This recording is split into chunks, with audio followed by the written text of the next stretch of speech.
मैं परिमल कुमार हूँ सर। आराम से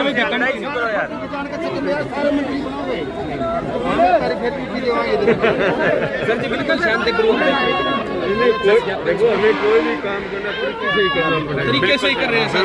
वहाँ से बच्चे आए शांतिपूर्ण तरीके से यहाँ पर आकर के अपनी मांग रख रहे हैं। आपकी बात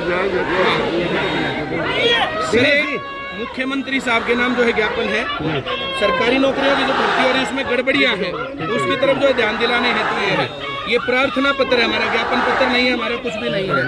हम लोग बता रहे हैं जैसे इस प्रकार से जो है 2004 में 14 में सरकार बनी तो पहले दौर में 14 से 19 बिल्कुल फेयर सिलेक्शन हुए, लेकिन 19 के बाद से जितने पेपर हुए सभी पेपर लीक है, उनको कैंसिल कर देते हैं। 18 में भर्ती निकली थी, 18 से भर्ती अब 21 आ गया और पेपर लगातार लीक कैंसल। तो ये मंशा पर सवाल उठ रहा है, 3 साल से भर्ती पूरी नहीं हो रही, बेरोजगारी बहुत ज्यादा फैल रही है। तो हम लोग जो है चाहते हैं कि आप इन सभी युवाओं की आशाओं का जो है पालन करते हुए और जो है इन बातों को जो है इन भावनाओं को देखते हुए आप जो है हमारा ज्ञापन अपनी बातें लिखते हुए कि इतने युवा थे, इतने युवाओं के बीच में जो है ये मांगे की हैं और सभी लोग जो है हम लोग हैं। तो हमारी जो एक तो ग्राम सेवक का फरवरी में पेपर हुआ, लीक हुआ, कैंसिल हुआ। पुलिस का अगस्त में 2021 में अभी 8-7 तारीख को लीक और कैंसिल, ये दोनों पेपर लीक और कैंसिल हुए। 3 स्तर के लोग दोषी है सर, एक तो जिसने लीक किया, दूसरा जिसने लीक करवाया और तीसरे नंबर पर जो बच्चे हैं जिन्होंने खरीदा। तो 3 लेवल के लोग हैं। तीनों लोगों को हम लोग चाहते हैं कि उनको गिरफ्तार किया जाए, पर्दाफाश किया जाए, फोटो लगाई जाए कि ये समाज के दुश्मन लोग हैं। उनके ऊपर देशद्रोह का मुकदमा दर्ज हो उनके ऊपर, क्योंकि ये जानबूझकर किया गया अपराध है, ये वैसे अपराध नहीं हुआ है। इसके आगे आने वाली भर्तियां लीक व कैंसिल नहीं होंगी, इस प्रकार का उन्हें जो है आश्वासन देना पड़ेगा। भर्तियां समय सीमा में पूरी हो, ये हमारी मांग है। भर्तियों का वार्षिक कैलेंडर बनाया जाए, हर साल की इस प्रकार से जो भर्तियां होती क्या होता है तो वार्षिक कैलेंडर बनाया जाए। HSSC में जो भी पेपर हो रहे हैं वो निर्धारित पाठ्यक्रम से बाहर नहीं आने चाहिए। आपने जहाँ कहा मैं वही बता दूँ। HSSC में जो होने वाले जो पेपर हैं वो पाठ्यक्रम से बाहर आते हैं, जैसे अभी वेटरनरी का आ गया, कभी MSc के लेवल का आता है। तो ये सब चीजें जो है सिलेबस में से आई, ये हमारी मांग है साहब। ये 2 कॉपी है क्या? जाने देना भैया। अरे थोड़ा सा इस पे नीचे वो लिख देते हैं।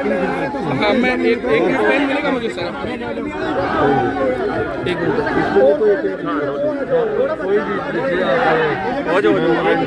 ये मैंने अपना नाम लिखा सर। बाकी बच्चों का जैसे लिख दें, कौन कौन से कोचिंग वाले बच्चे कौन है जो परेशान है,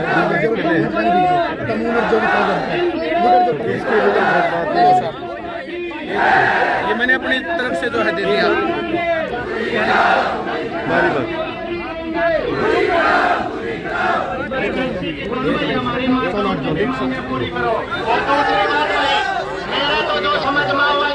अधिकारी सीनियरी के बात करमाई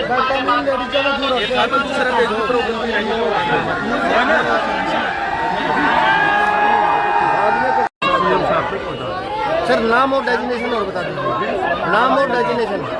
हेलो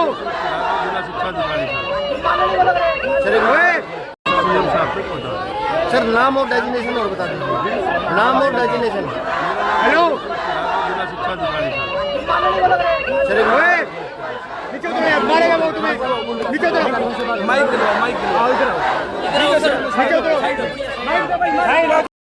हमारे जो माँ बाप अपने बालकों को स्कूल कॉलेज में इसलिए पढ़ने के लिए भेजते हैं कि हमारे बालक डॉक्टर बने, इंजीनियर बने, प्रोफेसर बने। सवाल तो 2 करोड़ युवाओं को रोजगार देने का था, क्या ये कितने अच्छे दिन सारे देश ने लूट के खा गए? तो इसलिए हम कोई भी लड़ाई जो है वो अनुशासित तरीके से जीत सकते हैं। अनुशासन रखना, बस अनुशासन प्रिय तरीके से एकमात्र बात है अनुशासन। अगर जीतना तो अनुशासन नहीं अगर हो सके तो इसलिए इकट्ठा यहाँ पर ताकि अनुशासित भीड़ वहाँ पर दिखे। थोड़ी सी दूर हो गया है, शांतिपूर्ण तरीके से वहाँ तक पहुँच रहे हैं। रोड जाम हमारा रोड जाम नहीं है का मकसद नहीं है, शांतिप्रिय तरीके से चलो।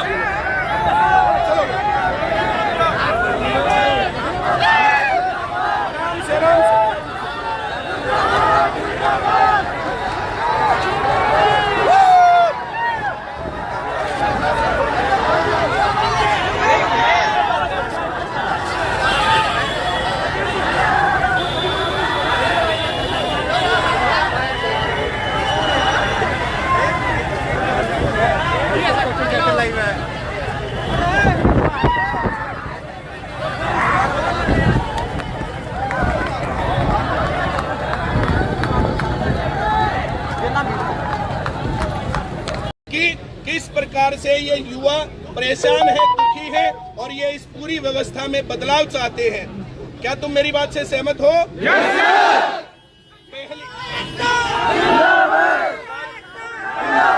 देखो, नारों की जरूरत नहीं है, हम शांतिपूर्ण तरीके से जाकर के और चाहते हैं।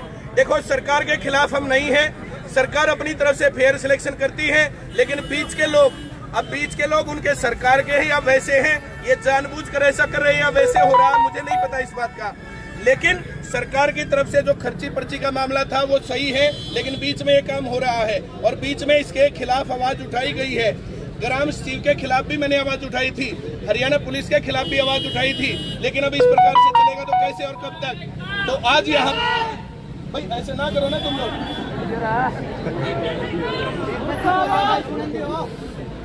हम लोग इतने युवा इकट्ठे होने के बाद डिसिप्लिन में रहना बड़ी चीज होती है। अगर हम लोग ये करेंगे कोई कुछ कर रहा है, कोई कुछ कर रहा है, कोई कुछ कर रहा है, तो सरकार कहेगी ये तो युवा जो है गैर जिम्मेदार आदमी होते ही हैं और ये लगातार इस प्रकार के हु हथड़ंग और इनमें इनको मजा आता है। तो हम वैसा काम नहीं करेंगे। यहाँ से शांतिपूर्ण तरीके से प्रशासनिक कार्यालय जिधर भी है, मुझे नहीं पता किस तरफ है, आप लोग जहाँ मुझे गाइड करोगे उस तरफ चलेंगे और सभी लोग दो की लाइन में चलेंगे। ऐसे नहीं करेंगे कि वहाँ पर जो रेला जा रहा है और हुदड़ंग कर रहे हैं या और कुछ कर रहे हैं। अपने आसपास के बच्चों की भी जिम्मेदारी लेनी है। ये सब काम हम जो कर रहे हैं तो सरकार तक ये नोटिस जाना चाहिए कि हम बेहद संवेदनशील आदमी हैं और हमारे कारण ना तो व्यवस्था खराब है, ना रोड जाम है, ना हुदड़ंग है, ना आम आदमी परेशान है। हमारी सारी बातों से सभी लोग बहुत ज्यादा सहमत हैं। इस प्रकार से लीक पेपर होता रहेगा तो कैसे बात बनेगी? माइक आएगा कि नहीं? आ रहा मेरा गला चलो, तो मैं सभी लोगों को बोल रहा हूँ, सभी लोग जो चलते हैं दो की लाइन में, तब तक वहाँ माइक भी अरेंज हो जाएगा, वहाँ थोड़ी देर बैठेंगे, थोड़ी देर बातचीत करेंगे और हम ज्ञापन देंगे डीसी को मुख्यमंत्री के नाम। सभी लोग सहमत है मेरी बात से? तो सभी लोग ध्यान रखना, तुम्हारे आसपास कोई भी आदमी इस पूरे जुलूस को खराब ना कर दे। कभी एक आदमी के कारण, दो आदमी के कारण सारा सिस्टम खराब हो जाए। सरकार प्रशासन जानबूझकर ऐसा करती है कि ये जो इनकी युवाओं की एकता बन रही है, ये लोग जो बच्चे इकट्ठे हो रहे हैं, इनको किस प्रकार से खराब किया जाए, तो कोई ना कोई असामाजिक तत्व बीच में डाल दिया जाता है।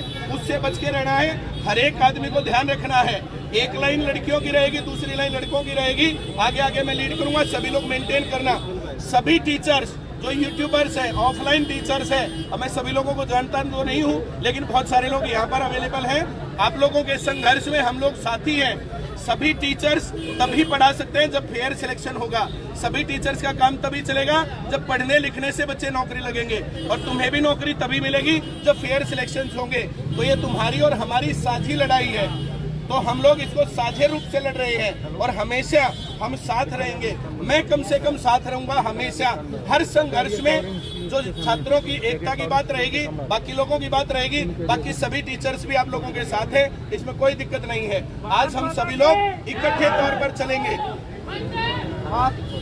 वंदे मातरम कर लेंगे। और वंदे मातरम करने से पहले हम लोगों को चाहिए कि हम बहुत सेंसिबल भीड़ के रूप में वहां पर जाएं और युवाओं की आवाज को बुलंद करें।